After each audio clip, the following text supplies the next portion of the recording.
The European Union has released a blacklist of tax havens. It includes 17 countries outside the EU and it's part of Brussels' crackdown on tax avoidance. It also follows the release of millions of confidential documents in recent years, showing how companies and the rich avoid paying their dues. EU finance ministers say American Samoa, Bahrain, South Korea, Panama, Tunisia and the United Arab Emirates are among the countries listed. EU officials say a further 47 jurisdictions were included in a so-called grey list. These countries are not currently compliant with EU standards but have promised to change their tax rules. Blacklisted countries could lose access to EU funds, among other sanctions the EU is yet to announce. Let's get more on this now with Tomasso Faccio. He's an international tax expert at the Nottingham University Business School. Welcome to the show, Tomasso. Great to have you. Let's talk about how these companies and countries work and how the EU is punishing them. How effective do you think is the EU's blacklist going to be in getting companies and individuals to stop squirreling away their money in these tax havens? Okay, so if we look at the glass half full, today's blacklist is a bit of a whitewash because the 17 countries that are included are not renowned for being tax haven. The only one that is known for being a tax haven is Panama. We had the Panama Papers last year. If we look at the glass half full, though, the 47 countries listed in the grey list include kind of the usual suspects.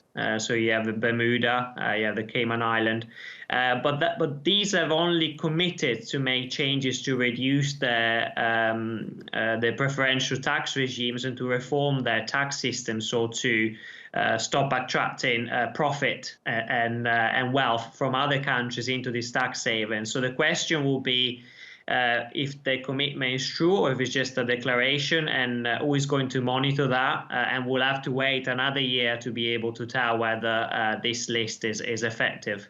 So if many of the countries that are being targeted are not actually behaving like tax havens, what is it that the EU is actually going after them for?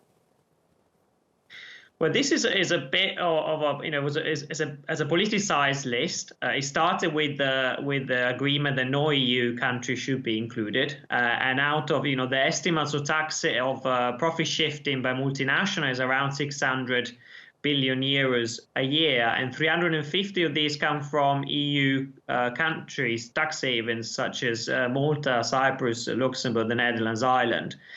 So there was initially an agreement not to include any of these own member states. And it seemed that this list doesn't really target countries that have been famous for acting as tax havens, but more like countries that have been reluctant to enter to commit themselves to this procedure of review by the EU. So do you think that countries like Ireland should have been in this list, and do you think that they should be subject to the same kinds of punishments? If you look at the criteria set by the EU, there's these countries like Ireland, Malta, Luxembourg, Netherlands will likely fall foul of some of these criteria. So yes, they should have been included. It's not right to have a rule for one country and one for another country just because they are outside the commercial bloc. Now, some of these countries that are mentioned in this list would probably be extremely poor if they weren't allowing foreign companies to domicile over there. If the EU starts punishing these countries, are they also going to help these countries reform their economies to wean themselves off of this particular business model? Yeah, I think it's positive that we need to bring all these countries to a common standard to further transparency and to avoid a race to the bottom and increase cooperation. So having included these 17 countries is positive in itself. It doesn't address the big problem that where the vast majority of profit is shifted is not towards these 17 countries, but is in some of the 47 countries in the grey list and some of the EU countries. Tomasso Faccio, Nottingham Business School, thank you very much indeed.